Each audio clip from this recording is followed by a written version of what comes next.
കർത്താവേ, നിൻ്റെ ഉന്നതമായ നാമത്തിന് സ്തോത്രം ചെയ്യുന്നു. കർത്താവേ, നിൻ്റെ വിശുദ്ധ പൗരോഹിത്യത്തെ മഹത്വപ്പെടുത്തണമേ. കർത്താവേ, പ്രാർത്ഥന എത്ര ലളിതമാണെങ്കിലും എളിയതാണെങ്കിലും ഇതുകൊണ്ട് എന്താണ് ഉദ്ദേശിക്കേണ്ടത്? കർത്താവേ, നീയാണ് ഉദ്ദേശിക്കേണ്ടത്. രോഗികളെ, നാനാവിധ രോഗികളെ കർത്താവേ, നിൻ്റെ വിശുദ്ധമായ രക്തം തളിക്കണമെന്ന് പ്രാർത്ഥിക്കുന്നു. ഡിപ്രഷൻ വന്നു പോയവർ, മനസ്സിടിഞ്ഞവർ, ഇപ്പോൾ കാണുന്നത് പോലെ നെഞ്ചിൻ്റെ ഉള്ളിൽ മുഴയുള്ളവരെ കർത്താവ് സ്പർശിക്കണമേ എന്ന് കണ്ണീരോടെ പ്രാർത്ഥിക്കുന്നു. ഉടലിൽ നിന്ന് വെള്ളം വന്നുകൊണ്ടിരിക്കുന്നവരെ കർത്താവ് സുഖപ്പെടുത്തുന്നുണ്ട്. കർത്താവ് അടിവയറ്റിലെ വേദനകളും മുഴുവൻ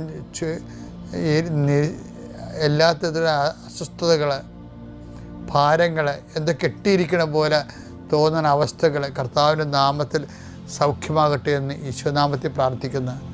കർത്താവ്, ഇന്ന് ജോലി അന്വേഷിച്ച് പോകുന്നവരെ, കർത്താവ് ഓപ്പറേഷന് വേണ്ടി ഒരുങ്ങിക്കൊണ്ടിരിക്കുന്നവരെ, ഓപ്പറേഷൻ 2.5 മണിക്കൂർ ഉണ്ടാകുമെന്ന് കേട്ടപ്പോഴൊരു പ്രയാസം നേടുന്നവരെ, അതിനെക്കുറിച്ച് ഭയങ്ങൾ തോന്നുന്നവരെ, എല്ലാ ഓപ്പറേഷനുകളെയും കർത്താവിൻ്റെ നാമത്തിൽ ഞാൻ ആസ്വദിക്കുന്നു. കർത്താവ്, പ്രസവത്തിലെ കുഞ്ഞിന് വെയിറ്റ് കൂടുതലാണ്, സിസേറിയൻ വേണമെന്ന് പറഞ്ഞപ്പോൾ അങ്ങനെ പറഞ്ഞിരിക്കുന്നവർ, അങ്ങനെ ഓരോരോ വിഷയത്തിൽ പ്രസവ സംബന്ധമായ വിഷയങ്ങളെ വിഷമിക്കുന്നവരും വേദനിക്കുകയും വീർമുട്ടുകയും ചെയ്യുന്നവരുടെ എല്ലാ ഭാരങ്ങളും മാറി മാതാവ് പ്രസവത്തിൻ്റെ ഓപ്പറേഷൻ്റെ ടൈമിൽ അല്ലെങ്കിൽ പ്രസവത്തിൻ്റെ സമയം നിൻ്റെ കൂടെ കൈകൾ പിടിച്ചുകൊണ്ട് പരിശുദ്ധ അമ്മയെ നിന്നെ ഏൽപ്പിക്കുന്നു. പിതാപുത്രനും പരിശുദ്ധാത്മാവായ സർവേശ്വര എന്നേക്കും ആമേൻ. എൻ്റെ പ്രിയപ്പെട്ടവർ, ഞങ്ങളെ എൻ്റെ പൗരോഹിത്യത്തിൽ രജത ജൂബിലി ആഘോഷിച്ചത് 2010. അപ്പോൾ ഞാൻ ഇസ്രയേലിൽ പോയ കാര്യം ഇടയ്ക്കൊക്കെ പറയാറുണ്ട് നിങ്ങളോട്. ഇന്നാൾ പോയായിരുന്നു തേപ്പിക്കാൻ, അതും പറഞ്ഞായിരുന്നു. അപ്പോൾ ആദ്യം പോയ സമയത്ത് നമുക്ക് ഭയങ്കര വിസ്മയമായിരിക്കുമല്ലേ. അപ്പോൾ അവിടെ ഉപ്പുപാറകൾ കാണാൻ പോയി. ലോകത്തിൻ്റെ ഭാര്യയൊക്കെ ഉപ്പ് തൂണായിട്ട് നിൽക്കണമെന്ന് ബൈബിൾ പറയണ്ടല്ലേ. അപ്പോൾ നമ്മൾ ഈ ടൂറിസ്റ്റ് കൊണ്ടുപോയിട്ട് ഒരു പാറ കാണിക്കും, ഒരു ചെടുത്തിനെപ്പോലൊക്കെ നമുക്ക് തോന്നും. പക്ഷെ അതിപ്പോഴും അവിടെ ഉണ്ട്. അവിടെ ഒരു സ്ത്രീയെപ്പോലെ നിൽക്കുന്ന ഒരു പാറ ഇങ്ങനെ ഉയർന്ന് നിൽക്കുന്നുണ്ട്. അപ്പോൾ അതിനധികരിച്ച് ടൂറിസ്റ്റുകൾ ഈ ഉപ്പുപാറയുടെ കഥ പറയും. സ്വതം കുമാർ ദൈവം നശിപ്പിച്ചതും ലോകത്തിൻ്റെ ഭാര്യ തിരിഞ്ഞു നോക്കിയതും അവർ ഉപ്പ് തൂണായി പോയ കാര്യമൊക്കെ പറയും. പക്ഷെ അവിടെയൊക്കെ നിറച്ച് ഉപ്പ് തൊണ്ട് കേട്ടോ, ഇങ്ങനെ മുഴുവനായിട്ട് ഉപ്പ് പാറ പോലെയുണ്ട്. അന്നേരം ഉപ്പ് പാറ കല്ല് പോലെ ഇങ്ങനെ മഞ്ഞിൻ്റെ സ്ഥലത്തൊക്കെ പോകുമ്പോൾ നമ്മൾ അന്റാർട്ടിക്കയിലൊക്കെ ചില സ്ഥലത്ത് വീഡിയോ കണ്ടിട്ടില്ലേ, ഈ മഞ്ഞിങ്ങനെ പലതരം രൂപത്തിലൊക്കെ ഇങ്ങനെ ഓരോ രൂപങ്ങളായിട്ടൊക്കെ നിൽക്കുന്നത്, അതുപോലെയൊക്കെയുള്ള ഉപ്പ് അവിടെ നിൽക്കുന്നുണ്ട് ഈ ഗലീലയിൽ, ഈ ചാവുകടലിൻ്റെ തീരത്ത്. അപ്പം അവിടുന്ന് ഉപ്പ് പൊട്ടിച്ച് കൊണ്ടുപോയി ഒരു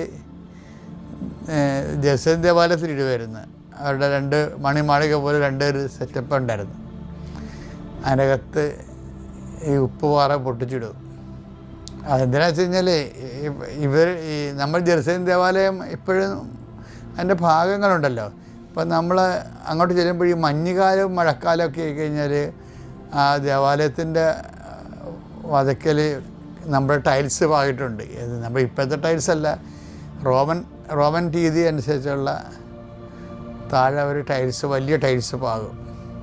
അപ്പം അതിൻ്റെ പുറത്തൊക്കെ ഇങ്ങനെ പൂപ്പലൊക്കെ പിടിക്കും. അപ്പോൾ ആൾക്കാർ തെന്നി വീഴും. അപ്പം തെന്നി വീഴാതിരിക്കാൻ വേണ്ടി ഇവരെന്നെ ഈ ഉപ്പ് പാറയില്ലേ, പാറയുടെ കഷ്ണങ്ങൾ അത് പൊട്ടിച്ച് ഉപ്പിൻ്റെ തരികൾ ഈ പാറപ്പുറത്ത് വിതറും വേണ്ടി. അതാണ് ഈശോയോടൊക്കെ പറയാറുണ്ടല്ലോ, നിങ്ങളിൽ ഉപ്പ് ഉണ്ടാകണം, ഉപ്പ് ഉണ്ടായാൽ മാത്രം പോരാ, ഉപ്പിന് ഉറകട്ട് പോകരുത്, ഉപ്പിന് ഉറകട്ട് പോയാൽ അത് പുറത്തേക്ക് വലിച്ചെറിയപ്പെട്ട് മനുഷ്യരാൽ ചവിട്ടുമെന്നൊക്കെ ഈശോ, അത് ഈ കോണ്ടസ്റ്റിൽ പറയണതാണ്. ലുക്ക 14:34 തിരുവചനങ്ങൾ. ഉപ്പ് നല്ലത് തന്നെ, എന്നാൽ ഉറകട്ട് പോയാൽ അതിന് എങ്ങനെ ഉറകൂട്ടും? മണ്ണിനോ വളത്തിനോ അത് ഉപകരിക്കുകയില്ല. ആളുകൾ അത് പുറത്തെറിഞ്ഞു കളയുന്നു. അപ്പോൾ പുറത്തേക്ക് എറിയപ്പെടാനല്ലാതെ ഒന്നിനും അത് ഉപകരിക്കത്തില്ലെന്നാണ് പറഞ്ഞത്. അതിന് ഉറകട്ട് പോയാൽ. അപ്പോൾ ഉപ്പിൻ്റെ ഒരു ഇപ്പോൾ ഉപ്പിൻ്റെ അകത്ത് വളമുണ്ടല്ലോ. അപ്പം ഇങ്ങനെ കുറേ നാളിങ്ങനെ ഇരുന്ന് കഴിയുമ്പോൾ ഇതിൻ്റെ അതിൻ്റെ ഉപ്പത്തോ ഇല്ലേ, അതിൻ്റെ അകത്തുള്ള അതിൻ്റെ മെഡിസിനൽ ക്വാളിറ്റി അല്ലെങ്കിൽ അതിൻ്റെ വളത്തിൻ്റെ മനൂർ ക്വാളിറ്റിയൊക്കെ അങ്ങ് നഷ്ടം. ക്വാളിറ്റി ഒരു പ്രധാനപ്പെട്ട വിഷയമാണ്. ഈ മനുഷ്യനെ ഉണ്ടല്ലോ, മനുഷ്യന് ക്വാളിറ്റി എന്ന് പറയണത് മറ്റുള്ളവരെ മനസ്സിലാക്കണമെന്ന് സഹായിക്കുന്നതുകൊണ്ട് ക്വാളിറ്റിയാണ്. മറ്റുള്ളവരെ സഹായിക്കുകയും അവരെ കാണുമ്പോൾ അവരുടെ വിഷയങ്ങൾ മനസ്സിലാക്കുകയും നമുക്ക് പറ്റുന്ന പോലെ അവരെ സഹായിക്കുകയില്ലേ, അതിനും ഈശോ ഉപ്പം തന്നെയാണ് പറയണത്. എന്നുവെച്ചാൽ ഉദാഹരണത്തിന് ഈ മത്തായി 5:13 നിങ്ങൾ ഭൂമിയുടെ ഉപ്പാണ്, നിങ്ങൾ ഭൂമിയുടെ ഉപ്പാണ്. ഉറകട്ട് പോയാൽ ഉപ്പിനെ എങ്ങനെ വീണ്ടും ഉറകൂട്ടും? പറ്റത്തില്ല തന്നെ പറയണതിൻ്റെ അർത്ഥമേ, എങ്ങനെ വീണ്ടും ഉറകൂട്ടും? പുറത്തേക്ക് വലിച്ചെറിഞ്ഞ് മനുഷ്യരാൽ ചവിട്ടപ്പെടാനല്ലാതെ മറ്റൊന്നിനും അത് കൊള്ളുകയില്ല. മത്തായി 5:16 അപ്രകാരം മനുഷ്യർ നിങ്ങളുടെ സൽപ്രവർത്തികൾ കണ്ട് സ്വർഗസ്ഥനായ നിങ്ങളുടെ പിതാവിനെ മഹത്വപ്പെടുത്തേണ്ടതിന് നിങ്ങളുടെ വെളിച്ചം അവരുടെ മുൻപിൽ പ്രകാശിക്കട്ടെ. ഒരു വാക്ക് മനസ്സിലായി. അതായത് ഉടമ്പടിയുടെ ഏറ്റവും വലിയ കാതലെന്ന് പറഞ്ഞാൽ ഇതാണ്. എന്താണ്? സൽപ്രവൃത്തികൾ അല്ലെങ്കിൽ കൃപാവര പ്രവൃത്തികളെന്ന് പറയും. കൃപാസനം സൽപ്രവൃത്തികളെന്ന് പറയത്തില്ല.